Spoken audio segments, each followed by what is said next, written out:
Hey guys, in this video, I'm going to show you how to convert Microsoft Word document into PowerPoint presentation. Now, I have here a very simple sample, and I'm going to go ahead and show you how easy this is. So yeah, what we're going to do is we're just going to basically select everything here, and we're going to choose heading 2.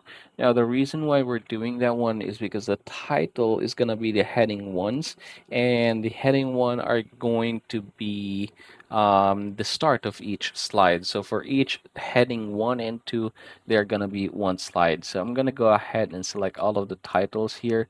So this, I'm just clicking Control and then double clicking the title in order for me to select everything. All right, once I'm done with that, I'm just going to go ahead and click heading 1. This is the one right here in order for me to be able to turn these into the title slides. Now that we're done with that, just click this one right here, more commands, and then we're gonna go ahead and click this, all commands. Oops. And then we're gonna go ahead and look for S. So SE, send to Microsoft, is what we're looking for right here.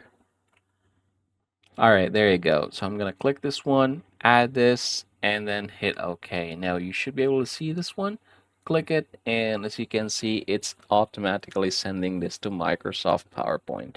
And that, everybody, is the easiest way in order for us to convert Microsoft Word document into PowerPoint presentation.